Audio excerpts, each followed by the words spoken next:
Hello, my name is Rich Howard, owner of Architectural Builder Supply. In this video is to bring you a closer look at the Bosch number JA1010 parallel and circle guide for the Bosch Jig Saw. I have used this. I have run around to try to find one of these when a nail and a string won't do, when you need to cut a non-linear sort of prep that's reasonably accurate and reasonably uniform. It's a great little tool for doing that kind of stuff. Basically what it does is allows you to attach your cutting tool to a device that you can anchor and then travel around that center point is really what it is. Now this whole concept, we've used items like this. If you, the concept where we would use it is when we're going to be making an archtop door, and you can literally use this principle to take your router and cut along a defined radius based on your focal point, your radius, and then working that over the arc. I'm going to pull it out of the package and take a look at the installation instructions that are here. Where you might be using it,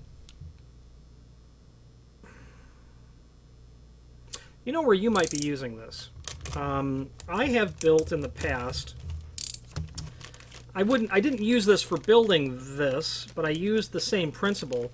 I built a skateboard ramp for a nephew, and I needed to get that curve that I wanted out of the whatever it was called. And I used this principle with success. This would be too small for the amount of radius that was required, and actually it wasn't a radius. Let's take a look at these installation instructions that are here. So this will also permit you to work in a parallel fashion as well. And this is all detailed down below. So you can, as I was discussing, go in a circle like that. You can also, of course, then use it as a guide, you know, because you do need to have some sort of a straight edge with your jigsaw. And the reason that this is a reasonably good tool to use, I think you'd use it in light duty or homeowner sorts of or hobbyist applications. You attach you fix your jigsaw to this. This acts as a nice handle here. So now you're literally making sure that you're getting a good margin as you go along and cut your path. Let's take a closer look at the installation instructions. Now, taking a look at the installation instructions, there is a link below this video of the scanned installation instructions that are included with the package. The JA1010 is used for fast and accurate straight and circle cutting. It includes the guide, 2 clamps for attaching it to the jigsaw, and a center pin for guiding circle cuts. So it includes the guide, 2 clamps for attaching to the jigsaw. Just unthread the thumb screw that's there. That will eventually become liberated.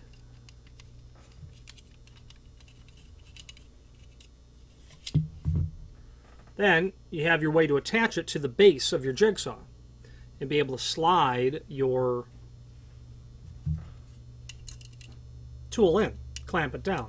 Okay, so that's going to be held captive on the tool itself, and that's awfully handy. Also a center pin, as I just put this back together, is also part of the tool as well, and that is cleverly concealed right here. Pull that off. Depending on what you're doing, you're going to position that pin accordingly. Okay?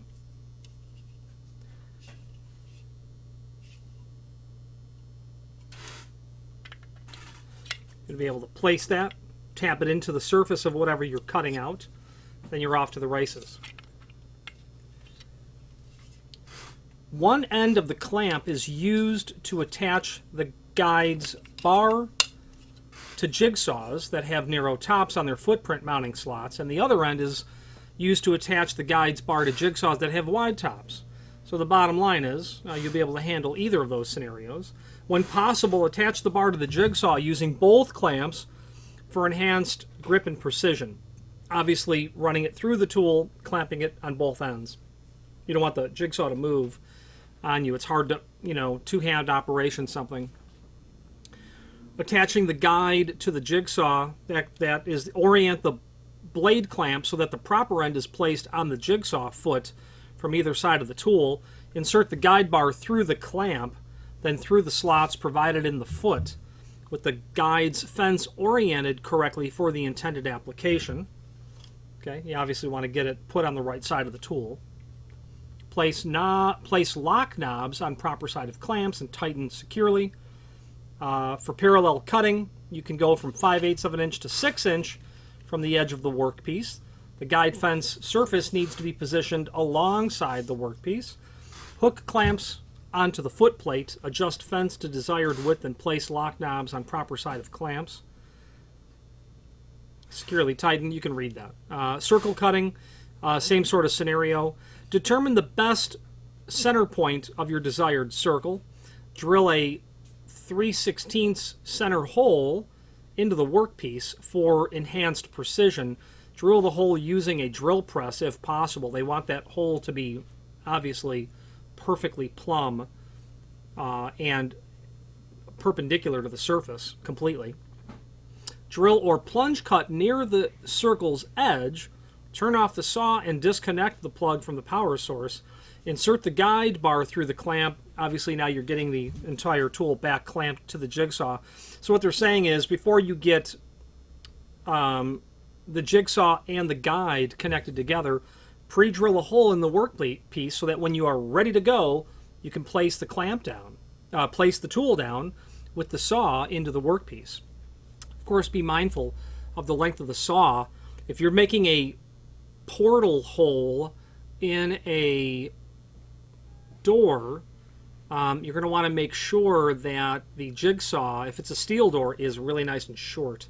If you're going to make a portal, you could probably freehand that, but I could certainly understand why somebody would not want to freehand cut that. I could understand that, because the trim of a metal vision frame would be adequate to encounter any sort of waviness.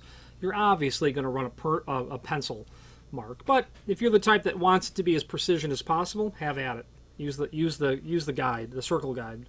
The rest of the circle cutting can be discussed.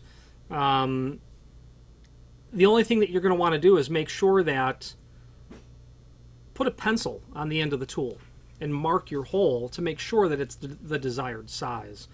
Obviously, where the saw is going to be cutting. Circle cutting tips: place small wedges in the cut as shown in figure 6. Okay. When you are nearing the end of the cut, because you don't want the workpiece to come out and now it's really pulling down. What I've done in the past is I would run a piece of wood below whatever I'm cutting, clamp it on either end, so that when that item moves, it moves very slightly, if at all. Okay. You don't want that piece to just come out, and if it's wood, you really run a risk of tearing all the veneer out. So be mindful to be careful of that. And that's really it. Bosch is a name synonymous with all types of different market products intended for a lot of different markets, whether it be something I would consider homeowner or hobbyist, all the way up to professional, impact drilling tools for professionals to drill holes in,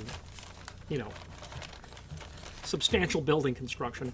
Finally, there's a link below this video to the manufacturer's page where you can pull up not only all of the Bosch products that we sell, but also a link to the manufacturer's website, as well as a link to the full product catalog.